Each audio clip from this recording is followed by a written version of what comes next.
Now, Coach, let's get down to business, the delivery of the game, often called the most important aspect, but it starts with the proper stance. And let's get into position. Let's flex those knees slightly.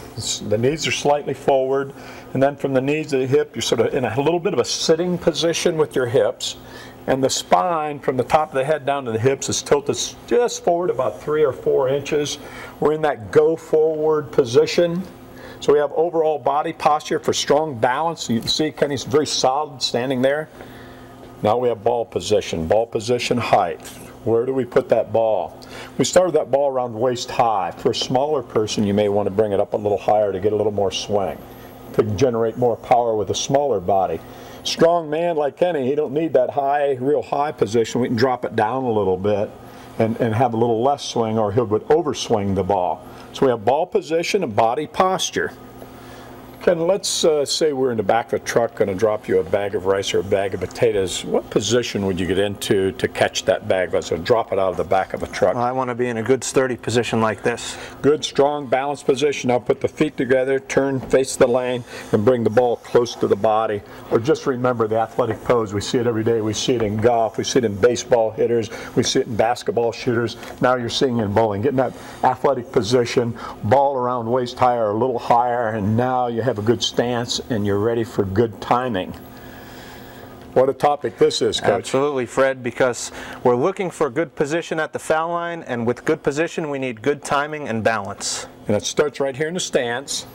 We'll talk about the 4-step approach, then we'll come back and talk about the 5. But let's call the ball position 0 and the right foot 0. This is for a right-hander. 0, 0, we're in our stance position. Now the arm moves out forward as the right foot moves out. We call it catch the ball with your right foot. As you move that ball out, put your right foot under the ball. So we have 1 and 1. The 2 1s, that's a perfect start. As you can notice, he's maintaining a good posture, a good balance. He's got his body in the middle. He's got 1 foot in front of his body, 1 foot behind his body. Now, Ken, let's go into 2. Right down beside that right knee, we go with the swing, and then the left foot forward. So we have 2 with the left foot and 2 with the swing.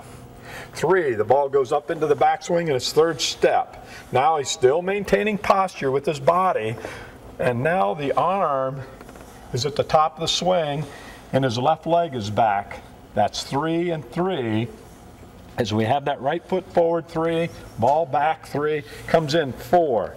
And we go 4, right into that left foot, and the arm goes into the finish position and up into the follow through. Let's do it now, Coach, in real time. Okay. We're in our stance position, 0, 0. We go out with 1, 2, 3, 4, right into that follow through. You know, we have that saying, if you can count the 4, you can get good timing, you can become a real good player. Now, let's demonstrate the different things that happen. The early timing, late timing. Can put this where the ball got there before you. We call that early timing. The ball's out there in the number 6, 7 position, you might say, and the foot's back here in 4. As you notice, his head's forward. Bring your arm back into that perfect position once, Ken. Look at the spine, look at the angle of the body. It's all biomechanics. He's in a perfect balanced position. Now let's put it in the late timing position where your foot gets there before your swing. Now, as you can see, Ken's straightened up some. His body's back, and he's up and out of the shot, we call it. Now, early timing is when it's way out forward. Bad late timing is when it's way up the top of the swing, and perfect timing right there at the follow through in the finish position. Get ready to just finish the swing up toward the ceiling. Now, Coach, we understand timing. We have the timing of 1, 2, 3, 4. Early timing, late timing, what are you? Work on it. You may want to take a video of yourself and see. And what you look at is when the ball enters that last step. Where is the ball? Where is the foot? We want the foot to come in, brace, and have the ball beside the right knee, and that's called perfect timing. We talked about 4 steps. How many steps do you take, Coach? I take 5, Coach. Well, let's do a 5-step demonstration then. If you would, if you get in position. 5 and 4 identical. The only difference between the 2 is we'll take a little baby step with the left foot. The ball does not move. We call this 0. There's a little 0, and then we have the 2 1s, the 2 2s, the 2 3s, and the 2 4s. 4 and 5 are identical. The only difference between the 2 is you have a little baby step and getting started with your 5-step approach. There's a lot of folks that don't like to get everything started on the first step.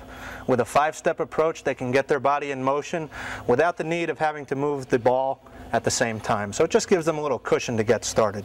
So, you know, Coach, we've got the bowling ball, we've got the good shoes on, we know the stance, we've got the timing, the 1, 2, 3, 4, or the 0, 1, 2, 3, 4, the 5-step approach. Now let's talk about the second topic. We think timing's #1. Most important topic you can talk about is getting good timing, to have good balance and good posture. #2 would be to have a real nice arm swing. So why don't we get in position again, and we'll talk about going to that very important arm swing.